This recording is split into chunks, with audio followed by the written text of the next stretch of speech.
I am very concerned about the DOJ being weaponized by the White House. I am concerned about the FBI being used for purposes outside of our domestic security and maintaining peace at home.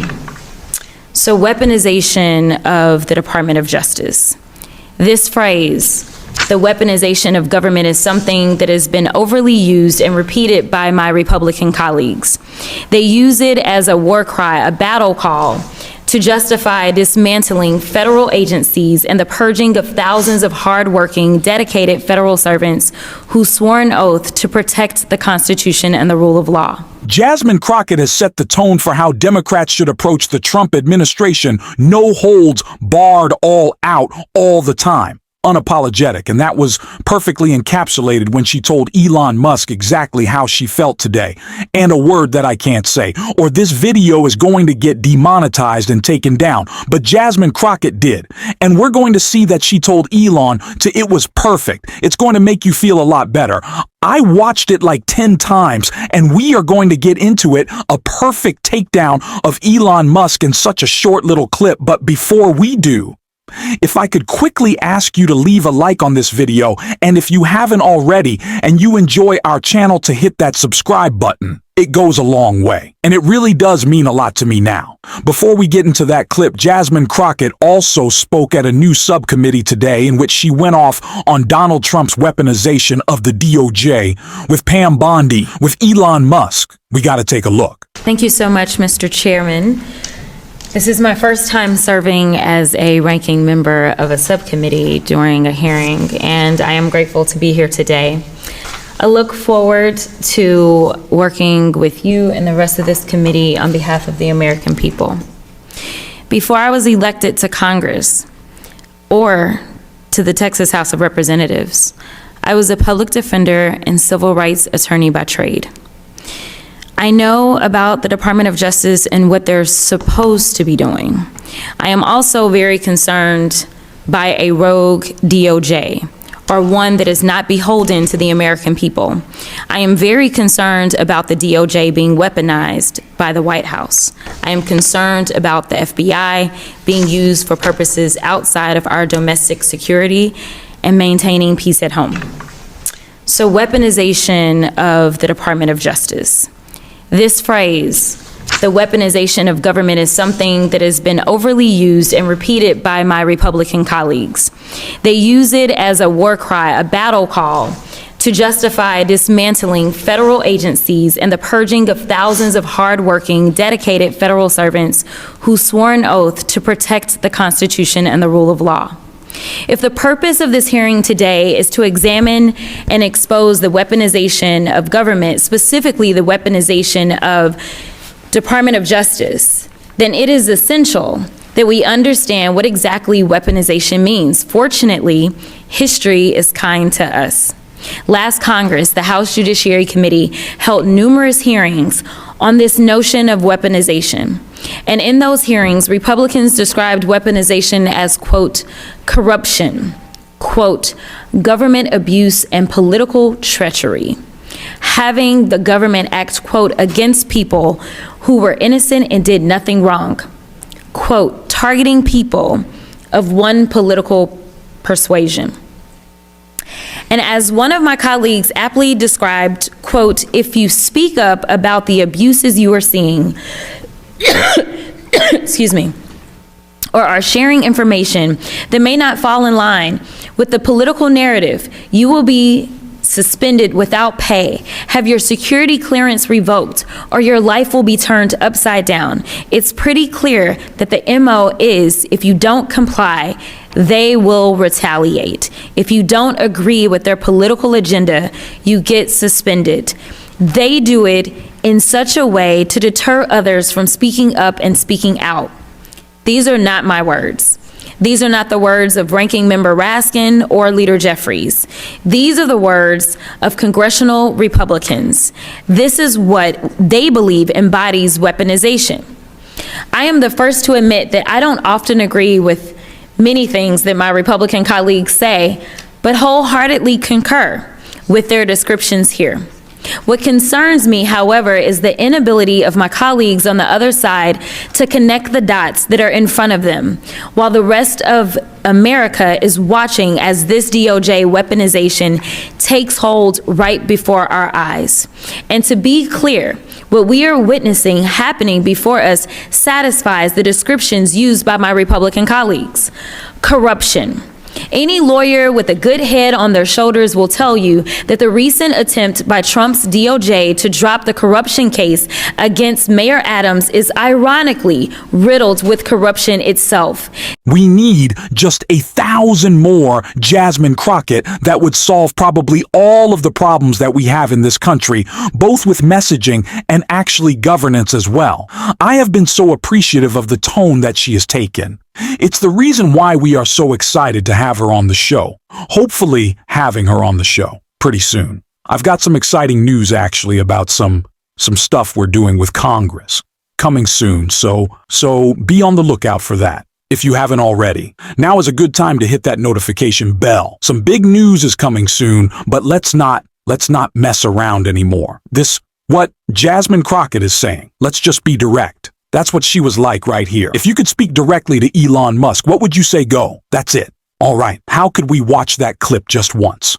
How could we watch that clip just once, just bringing a smile to my face? Let's take a look at it again. If you could speak directly to Elon Musk, what would you say? Fuck off. That's it. This is all I ask of Democrats, actually. That's not true. I ask a lot, and we should ask a lot. We elected them. We should ask a lot out of our party. We should ask a lot out of our representatives. I don't think it's wrong to, I don't want to just be picking on Hakeem Jeffrey all the time. But he was on Stephen A. Smith's podcast, and he said that he's seeing a lot of protesting of him and complaints from the far left, quote unquote. And if you think people who want you to call out Eric Adams for being a tool of Donald Trump, call out his corruption fight back against Republicans with some too, not say that Democrats are powerless. If you think that is far left criticism, you might need to do the with your hands. That's not left. That's just reasonable. We do need to push back. We do need to call out the corruption. We can't legitimize them, and we have to use our voices every day. Jasmine Crockett is doing it. Shining example. Someone get her like a trophy or something. That's what I'm going to do. Next time I see her, I'm going to bring her a trophy. I don't know how else to show the gratitude besides talking about her every day, which we are certainly going to be doing. And we are going to more after we check out the rest of that clip. Trump's DOJ is, quote, particularly concerned about the impact of the prosecution on Mayor Adams' ability to support critical ongoing federal efforts to protect the American people from the disastrous effects of unlawful mass immigration and resettlement. Put differently, the Department of Justice wants Mayor Adams to give fealty to Trump and also use him to execute Trump's immigration policy in New York City.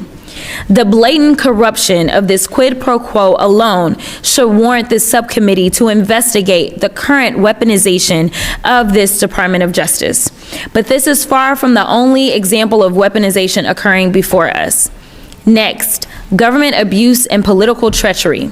Make no mistake, acting Deputy Attorney General Emil Beauvais ordering Brian Driscoll, the then acting director of the FBI, to turn over a list of not just current but also former FBI staff who were assigned, quote, at any time to investigations and or prosecutions related to the events that occurred at or near the U.S. Capitol on January 6th, end quote. It is a clear illustration of government abuse targeting employees they wrongfully claim are political adversaries. In fact, rather than utilize the FBI's time and resources to protect America from cyber attacks, terrorism, and other violent crimes, Trump's DOJ is choosing to spend resources to build loyalty to Trump.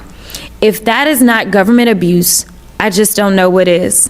Third, the view that the government is acting, quote, against people who were innocent and did nothing wrong. For those of you who may not be familiar, when career prosecutors and staff at DOJ are assigned to cases, they take these tasks on not because of power or politics, but because it is quite simply part of the job. It's rare that prosecutors get every case they want.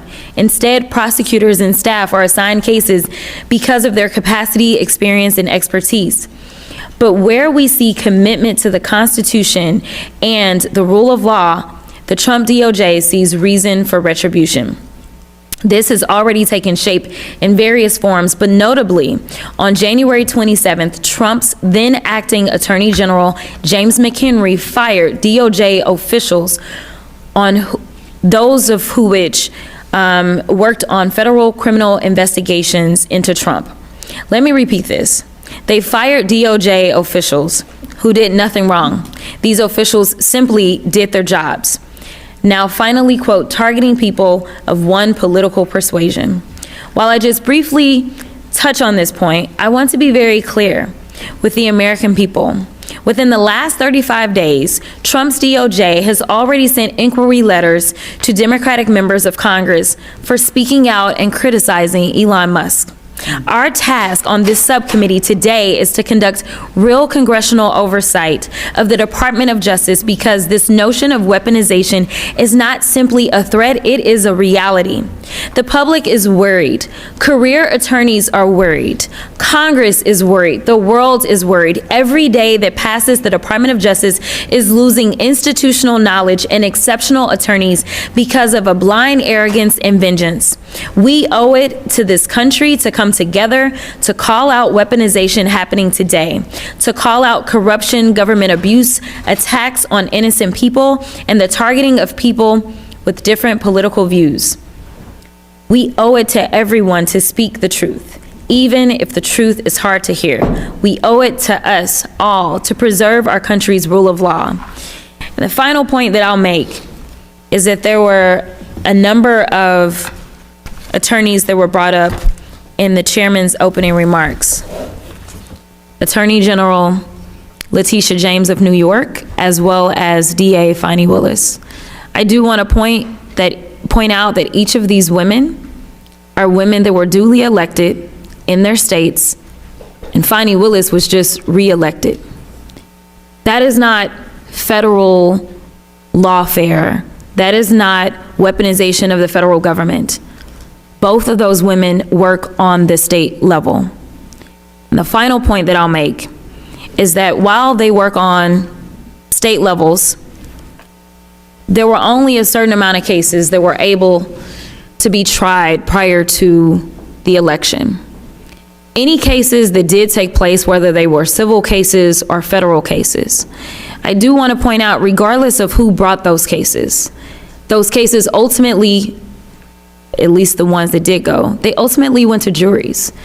They went to juries that were full of American citizens, juries that were not asked, are you going to sit here and support Donald Trump and his agenda, or do you have some left-wing agenda? They were given an opportunity to hear the evidence, and they were able to rule based on the evidence that was presented to them. I am someone who misses the courtroom every single day, as I practiced for 17 years before entering into Congress. And if we continue to pretend as if the voices of everyday American citizens don't matter when they have an opportunity to listen to both sides of a case and make a decision, then we really are in for a rude awakening in this country. One thing that we should do as members of Congress is we should preserve our institutions and make sure we build them up to the point that people have trust. And when you walk into a courtroom, you have no idea who's walking in and who just decided that they would actually show up for jury duty. And I am here to tell you that I still believe in that imperfect but beautiful system that we have in this country, known as the jury system. And with that, I will yield. Again, our shining example. This is how you call out the hypocrisy. That is, I always say it's a part of MAGA. It is MAGA, the pro-family party. Donald Trump. 3 wives cheated on all of them once, while one of them was pregnant. One of the wives is a is a golf course. Now, she's a golf course to save him a couple bucks. And look at Elon, all the baby mama drama, like actively ignoring his children, apparently. While one is going through a health scare, these people are awful. Like the Ending Censorship Party is now deciding which members of the press are allowed to ask questions of the president, what they're allowed to say, what words they can and cannot use. This is scary stuff, and especially with the backdrop of backing Putin and every other autocrat who pops up and will send Donald Trump a love letter. It's terrifying. That's why we need more voices. Like Jasmine Crockett, I was going to say. I don't think we're going to get them. Maybe we'll get voices like Jasmine Crockett. I don't know if we'll ever get anyone as great as her. She kind of is the top. But if we all put our voices together, maybe we can create half of hers. And so that's why we're going to keep talking every single day on the show. And if you want to support that, as always, you can hit that subscribe button. Leave a like on this video, and if you're stuck around at the end, you can drop a blue bar in the comments. Until next time, I'll see you soon.